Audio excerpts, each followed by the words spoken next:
یوویشتمه پېړۍ لیک ناول 5مه برخه. پام چې بهر ته د خپله کیسه ونه کړي. زه دا منم چې که ته د خپل زړګي غوټې خلاصې کړې، په بهر کې به خامخا د معصومو مایانو زړونه وچوي. د دغه لوی او سینور بحر اوبه به هم سرې شي. خو ته له ما وپوښته، زه بیا هغه تالا شوی کنډر ته ورته یم چې تش نوم مې پاتې دی. هر څه تالا ترغۍ شوي. نه زه په هغه مستۍ کې یم او نه مې مات زړګی د هغه مستۍ زور لري. ته ښایي بهر ته لاړه شي، یوازې کښېنه او ښه وژاړې، زړه سپک کړې. خو زه بیا هغه بېوسه او په قفس کې بند مارغه یم چې د دې سړي خوره ماحول له ویرې د غم کریغ هم نشم کولی. که یې پورته کړم دوی به مې تالا ترغۍ کړي. ځکه زه ځان ته وایم د کور دننه د زړه له تله وژاړه، خو دروازه په خوشحالۍ خلاصه کړه. که چېرې دغو خلکو ته معلومه شو چې ته له دننه مات یې، نو دوی به دې لوټ کړي. هو، زه دوی څو ځله لوټ کړی یم.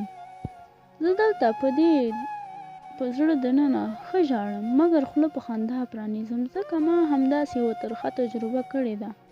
زه یو ځل لوټ شوی یم، یو ځل تالا شوی یم او یو ځل اوبو وړی یم. همدا ده چې له خولې سلګۍ هم په ډېر احتیاط راباسم. دروند غم دا نه دی چې تا وژړوي. دروند او سخت غم خو دا دی چې زه یې له ډاره ژړلی هم نشم. هو، د کافي سندره خو مې رښتیا هم نه هېرېږي، مګر اوس مې کافي پرېښې ده، ځکه یې نه څښم هسې نه ته رایاده شي. خو نن مې ستا د یادولو په نیت دا دی وڅښله. ما هر هغه څه پرېښي په کومو چې ته رایادېږې. ستا د خوښې لباس نه اغوندم، آن هغه سندرې نه اورم کومې چې ما او تا په شریک اورېدې. د انسانانو په دې ډک ښار کې ښایي زه یوازینی انسان یم چې یوازې یم. په لسګونه او سلګونه داسې شته چې یا یې ځان په خپله لوټلی او یا خلکو لوټلی. دا په دې معنا چې زه یوازې د زړه خوږی نه یم. دلته ډېر د زړه خوږې او ترحم وړ دي. زه ښایي د هغو انسانانو په قطار کې د ډېر کم ترحم وړ یم. رښتیا هغه یو تېره اونۍ لاړم، کونړ سیند ته کېناستم او ورته مې د ستړي ژوند کیسه ټکی په ټکی بیان کړه. غرونو ته مې ټول حالونه وویل. سیند په کړیکو راته وژړل. له کونړ سینده مې هم ویره پیدا شوه، ځکه له ما روان و او زما په غم یې له ما سره نه ژړل. ما ویل هسې نه چې د دغه دور د انسانانو په څېر شي. تا پوښتنه کړې چې صحت دې څنګه ده؟ نو ته ووایه څنګه به یم؟ لکه مات کودی، لکه بې روحه روح، لکه بې الفاظو شعر، لکه نیم بسمل مارغه، لکه بې ټکو کتاب، لکه یو ګونګی سندرغاړی، لکه یو لاورونکی مسافر، لکه یو بې وزرو مرغۍ، لکه یو بې سپوږمۍ ستوری. او تا ویل چې اوس هم هماغه شان سرزوری یې. زه اوس هغه بې وسه او ناداره انسان یم چې د خپل ځان د ځواب نه یم. سرزوري او مستي خو ډېره لرې خبره ده. تا پوښتلی یم چې اوس هم د نجونو په اندامونو تبصرې کوي. رښتیا که درته ووایم د نجونو له نومو کرکه کوم. نو ته څه فکر کوې؟ له چا چې زه کرکه کوم پر هغوی تبصره کولی شم؟ کله هم نه.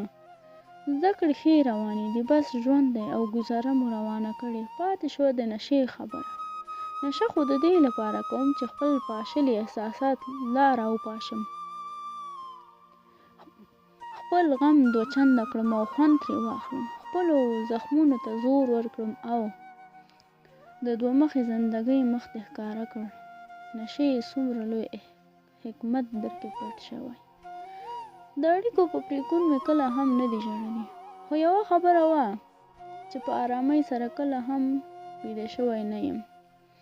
زه دا اوس په خپل دفتر کې ناست یم. زما محصلین به هم حیران وي چې نن مو پر استاد څه ټکه راپرېوتې. خو ستا لیک زما د زړه هغه پخواني زخمونه بیا راتازه کړل. زه یې یو ځل بیا د غم په ټغر کېنولم.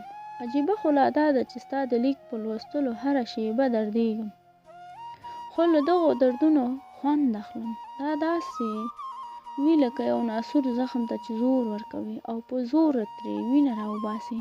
نن زه هم په همدې حال یم. دا دی تا ته مې ستا د لیک ځواب او زما د وران او تا ناسور ژوند احوال ولیکه. خو نن درته د صابر شعر د سوال په دود مخې ته ږدم. ظالمه یاره په ما زړه وسېزه.